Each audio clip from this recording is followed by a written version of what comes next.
Coucou mes elfes, partie 2 de Paul-Éric Voyage avec vous, suite et découverte des routes.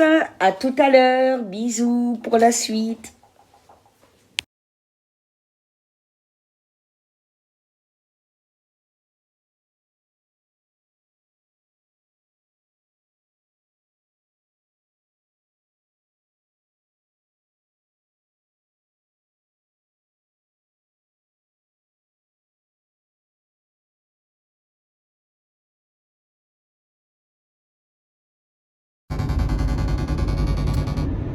Alors là, vous voyez, les travaux ont repassé de l'autre côté.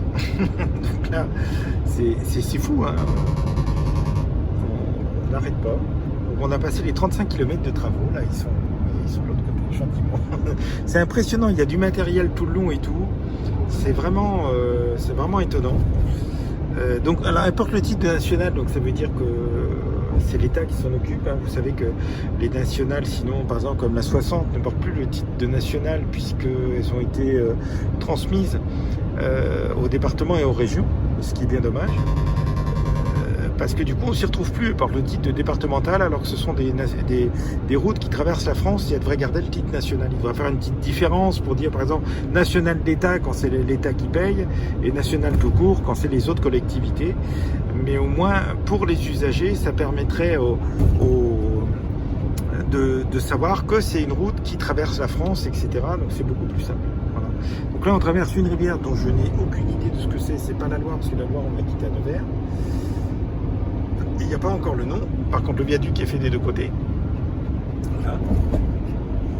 Petite rivière. C'est sympa, bah, vous voyez, avec les vaches. On voit. Je ne sais pas si vous voyez.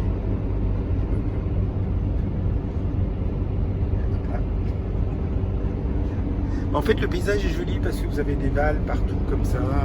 Vous avez beaucoup de bois, mais la Bourgogne est très belle, hein. La Bourgogne est vraiment très belle. Voilà, donc on n'est pas loin de Paray-le-Monial, donc ça va passer à 4 fois parce que ce bout-là a été fait. Donc je vous parlais de Nevers avant, et c'est donc le palais Jacques Coeur. Jacques Coeur qui est un personnage pas spécialement ou en couleur, mais un très bon commerçant du 15e ou 16e siècle. Et qui a fait la même erreur que les Templiers, c'est-à-dire qu'il était plus riche que le roi, il a prêté de l'argent au roi, donc évidemment c'était exclu que le roi rende. Donc on vient de pénétrer dans le département de Saône-et-Loire. Et donc ce brave Jacques Coeur, eh ben, il s'est fait éliminer par le roi, parce que comme les Templiers, Philippe IV le Bel ne voulait pas du tout rendre l'argent que les Templiers lui avaient prêté.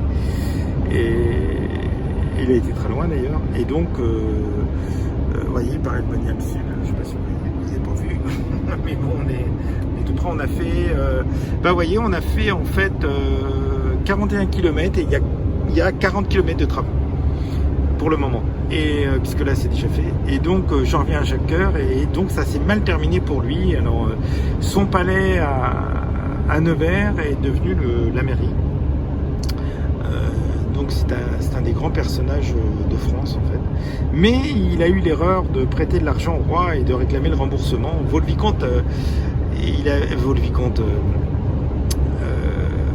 vicomte de Fouquet avait prêté de l'argent à Louis XIV, mais il lui demandait pas de les rembourser. Donc c'est pas pour ça d'ailleurs que Louis XIV l'a éliminé. Il l'a éliminé parce que en fait, quand Louis XIV a été invité en août par Fouquet à son domaine de Vaux-le-Vicomte, il l'a reçu dans de la vaisselle d'or et tout, alors que Louis XIV venait quelques semaines plus tôt de faire fondre sa vaisselle d'or pour renflouer les finances, que Fouquet était le financier du royaume, et ça l'a beaucoup agacé que finalement Vaux-le-Vicomte, qui est le premier style Louis XIV, hein, qui est à 4 km de Melun, qui est une petite merveille, ce château, ce soit que le roi n'est pas quelque chose d'aussi beau. Et donc évidemment il y a eu la question d'où il prend tout cet argent. Voilà, ça c'est clair. Donc c'est pour ça que Louis XIV s'est attaqué à Fouquet, par rapport à des raisons financière. Il a transmis après les rênes à Colbert. Et puis parce que, bon, au fait de Vaux, Fouquet a cumulé les erreurs, il a dragué la maîtresse du roi, qui était Louise de la Vasière à l'époque. Donc évidemment, ça ne s'acceptait pas. Mais surtout, Louis XIV était vert de voir qu'il avait mangé dans la vaisselle d'or, alors que, et pas vermeil, hein, c'est-à-dire de l'argent massif recouvert d'or, vraiment de la vaisselle d'or, alors que lui-même avait fait fondre sa vaisselle pour enflouer les finances avant. Donc ça l'a beaucoup, et que Fouquet était ministre des Finances depuis déjà quelques années, et que c'était l'habitude qu'à l'époque les ministres se servaient, les ministres des Finances. Donc ça l'a beaucoup énervé. Voilà. Je rappelle à ce propos que Fouquet n'est pas le masque de fer. Il faut que ce soit clair. On ne sait pas exactement qui est le masque de fer, mais ce n'est pas Fouquet, ça c'est certain. C'est une personne très riche, c'est évident. Voilà. Bon, ben sur ce, je suis sur la route donc de Mâcon, dans les environs de Paray-le-Monial, là où c'est à 4 voies. Je vous montrerai pas au loin Paray-le-Monial parce qu'en fait on voit pas, on est tout près là, mais on voit pas, il y a des bois et tout. Mais je vous encourage à visiter le Paray-le-Monial, même si vous êtes pas croyant, parce que c'est vraiment une ville et un centre-ville absolument magnifique. Comme je vous le disais tout à l'heure, la basilique à Paray-le-Monial est un des très très beaux exemples et grands exemples du style de Cluny, du style clunysien. Voilà, et ben je vous dis à tout de suite. Voilà, on est toujours sur la N79, qu'on a bifurqué d'ailleurs parce qu'elle croise entre guillemets elle se dédouble la N70 qui va à Chalon-sur-Saône, et nous on est là, donc on est toujours dans les environs, on contourne Paray-le-Monial, et on est toujours dans les environs de Paray, donc avec cette belle verdure bourguignonne. Voilà, je vous ai montré le ciel. Des prés partout, donc les vaches vont bientôt commencer à sortir, on en voit quelques-uns. Pas encore. Et c'est vraiment joli, c'est vallonné. C'est vraiment une route très agréable, hein. Il n'y a pas de problème, surtout quand elle sera à 4 voies, vous imaginez, on fera tranquillement, au départ de Montargis, à terme, tout sera quasiment à 4 voies jusqu'à Mâcon et au-delà. Donc c'est vraiment chouette. Voilà. Eh ben, c'est un petit bout de film, je vous en fais tout le long. Les meumeux là, je ne sais pas si vous les voyez là-bas. Les braves vaches. Ils sont sortis quand même. Voilà, ça c'est un canal apparemment, je ne sais pas lequel. Ah bah là, je ne vous ai pas montré. Attends, il y a un petit château moyenâgeux, typiquement bourguignon. À la Bourgogne, c'est vraiment le Moyen-Âge, hein. C'est assez hallucinant. Vous avez les villes anciennes sur des petits sommets. On en voit quelques-uns aussi de l'autoroute d'ailleurs. Mais là, vous allez voir qu'on passe à côté d'autres. C'est vraiment très intéressant. Ouais, je vous dis à tout de suite. Alors, je reprends la vidéo. Donc, on n'est pas loin de Charolles, donc qui évidemment a donné naissance à la province du Charolais. Donc, on est évidemment en plein milieu de l'élevage de bovins. Pas que pour le lait, pour la viande aussi, bien sûr. C'est ce que c'est qu'un bœuf charolais. Hein. Ils sont très cotés pour la viande. Apparemment, là, il y a un élevage de poulets. Voilà, vous voyez Charolles. Voilà, qui a donné son nom, je ne sais pas si vous avez vu, qui a donné son nom à la province du Charolais, que je ne connaissais pas. Je ne savais pas qu'il y avait la ville de Charolles. Voilà, donc on est vraiment au milieu du Charolais, parce que ça fait un bout de temps qu'on est rentré, hein. J'ai vu le panneau, ça fait bien une cinquantaine de kilomètres. Et donc c'est toujours à 4 voies de ce côté-là, entre Paray-le-Monial et Mâcon, il y a une bonne partie à 4 voies, là ça se termine d'ailleurs. Et ils sont en travaux aussi, mais je crois à partir de Mâcon, pas à partir de ce côté-ci. Voilà. Et donc c'est les bois, les forêts. J'ai vu 2 biches tout à l'heure, je n'ai pas eu le temps de prendre prendre la vidéo. 2 biches gentiment qui étaient le long de la route, là c'était sur la Seine. C'était sympa. Voilà. Donc vous voyez, je vous montre que le ciel depuis tout à l'heure. Donc vous voyez des vals, toujours des vals, des petites collines, ça c'est, regardez au loin, ça c'est vraiment la Bourgogne. Voilà, et regardez encore au niveau de la bâtisse, une vieille bâtisse, là, qui est plutôt, qui est pas moyenâgeuse, mais qui est plutôt à 16e siècle, hein, c'est-à-dire Renaissance. Nous, Charolais, voilà, ici, qui mangent et qui font la sieste. Regardez en face. Donc on a donc encore là, c'est moyenâgeux, vous voyez, un petit château. Alors c'en est bourré en Bourgogne, hein, c'en est vraiment bourré. Vous en avez des quantités faramineuses. C'est pour ça que la Bourgogne, il faut vraiment y passer du temps en vacances. Il y a des choses absolument magnifiques à voir. Donc vous voyez, la petite forteresse. Donc là, c'est pas une ferme fortifiée, c'est vraiment une petite forteresse. Voilà. Donc il y a partout des choses comme ça. Ah, et puis là, c'est Dame.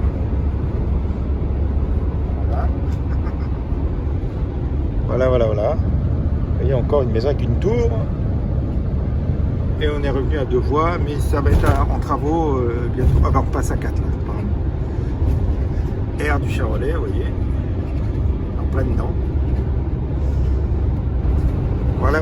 Mais je vous dis à tout de suite. Du bœuf. Je sais pas si vous voyez, il y a une sculpture du bœuf du Charolais. Alors là, c'est marrant, ici, ils ont mis, pour faire les murs droits, donc ils ont mis des pierres dans des grillages, comme ils font, apparemment ça tient bien. Ah, puis toujours nos valles, hein, nos petites vallées et tout, avec nos constructions, là, je sais pas si vous voyez, il y a un vieux village. Mais la Bourgogne est vraiment magnifique, et j'encourage à voir. Il n'y a pas que le château de Corbatin, etc. Il y a beaucoup de choses très belles. Voilà. Même des terrains.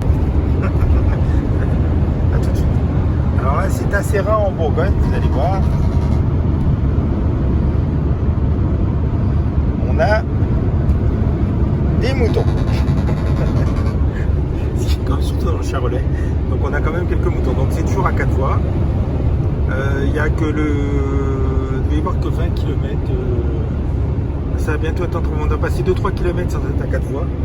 La butte de juin. Là on a encore des meubles. Bras de vache. Sympathique une vache. Et ces murs typiques qu'on trouve que par ici, hein, les murs garnis avec, vous savez, les grillages et les pierres dedans. Même les piliers en sont entourés, c'est assez marrant. En pierre du pays, c'est une pierre grise comme ça. C'est assez sympa. Donc vous voyez toujours des collines, des valles, des collines un peu plus hautes. Voilà. C'est vraiment les paysages de Bourgogne. Et là encore, les arbres ne sont pas encore en feuilles. Vous voyez, tous les prés entourés de petites haies. Ça, c'est typique d'ici. C'est vraiment très joli. Voilà. Ouais, quand je vous disais, le Charolais, vous voyez les fermes, les hangars, hein, qui abritent les bovins l'hiver. C'est vraiment une institution ici, hein. Vous n'en avez pas qu'une comme ça. Donc vous avez à la fois les vaches laitières et les bœufs. Alors il y a quelques... mais des fermes avec des hangars énormes pour abriter les animaux l'hiver, puisque effectivement l'hiver en Bourgogne, hein, c'est un vrai hiver. Donc voilà, vous voyez, on est à 199 km de Genève. Et à 50 km de Mâcon, les travaux vont bientôt commencer. On est repassé à 2 voies, mais les travaux vont bientôt commencer. Je vous dis à tout de suite. Alors, on est jusqu'à quelques dizaines de kilomètres de Mâcon. Vous voyez que ça monte. Bien que c'est toute la Bourgogne, hein, qui est des collines assez importantes. Donc toujours des hangars avec des bovins partout. Là, il y en a quelques-uns dehors. Toujours les prés. Avec des collines avec donc les pierres. Nos braves bovidés tranquilles. Après 500 mètres, tenez la gauche. Donc vous avez entendu, après 500 mètres, il faut jeter de la gauche. Mais c'est vraiment sympa. Et alors imaginez quand il y a les feuilles, c'est très vert, c'est vraiment chouette. Voilà, toujours, je ne sais pas si vous voyez un petit peu les vieilles fermes. Tenez la gauche. Et également, donc on voit le haut de hangars, hein, tout ça qui sont des hangars pour les bovins. Donc c'est vraiment l'élevage de bovins de Charolais ici en grand. Voilà.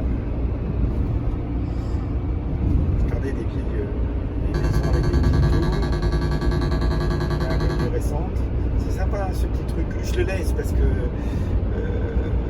j'ai fait plus de la moitié du chemin là. Et ça me permet de rester vigilant. J'ai fait plus de 300 km. Ah, vous avez des haies partout, c'est vraiment très agréable. Mais l'été, moi j'aime beaucoup la Bourgogne, tout ça. C'est très très agréable. Donc vous avez quelques maisons neuves parmi des maisons plus vieilles. Des petits ruisseaux en même temps. Ouais. Ils sont par-ci, par-là. C'est vraiment très joli. Très très très joli. Je vous dis à tout de suite. Je me suis mouillé. Voilà.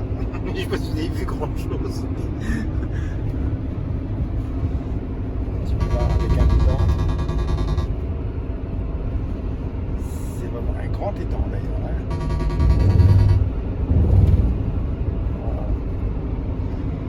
Et c'est vraiment très agréable. J'aurais aimé vous filmer la forêt de Treuil qui m'a épaté par la beauté des arbres. Je ne sais pas si c'est toute la forêt comme ça, mais ça a été vraiment passionnant. Voilà. Alors ça commence à grimper, on est au col des Vaux, mais pas VE, altitude 407 mètres. Donc ça commence à bien grimper. Alors en Slovénie, petit pays que j'aime beaucoup, 2 millions d'habitants, quand vous avez une autoroute qui a été faite comme ça, au milieu, qu'il a fallu abattre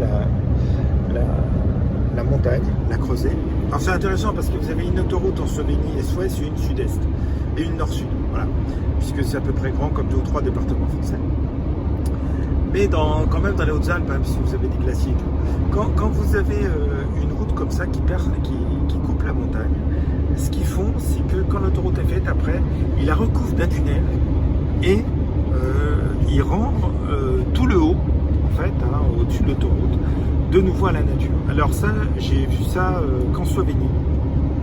Et ça m'a toujours fortement épaté que ce petit pays fasse des choses comme ça, purement écologiques. Donc vous avez des kilomètres finalement d'autoroute qui sont recouvertes. Ils ont creusé, ils n'ont pas fait de tunnel, ça revient moins cher. Ils ont creusé et après ils ont fait une paroi et ils ont remplayé, ils ont planté et tout. Alors c'est intéressant parce que vous savez qu'en Slovénie, comme dans l'ex-Yougoslavie, toute l'ex-Yougoslavie, vous avez beaucoup d'ours.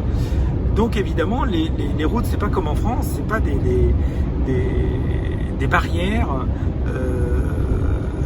de la nature où les biches, les cerfs, ou dans les Vosges, en France, les lynx, tout ça ne peuvent plus passer. Il y a donc des problèmes de consanguinité.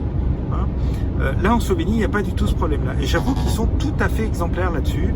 Je pense que si eux ils le font, on peut tout à fait le faire aussi. Voilà. Donc voilà. Donc là, vous voyez, ça y est, c'est pareil. On a fait quelques kilomètres à 2 voies et ben voilà, on retrouve les travaux pour être à 4 voies. Et quand ce sera fini, on va dire dans 1 an et demi, il n'y aura vraiment plus grand chose qui manquera à 4 voies sur cette EN 79. Donc ça sera vraiment, je voyais, plein de meumeux. Il y a quasiment autant de vaches que de fleurs. Voilà. Donc des gros travaux pour une mise à 2 fois 2 voies. Alors on n'est pas trop loin de Mâcon. Et c'est la route provisoire. Voilà, je vous laisse, je vous dis à tout de suite.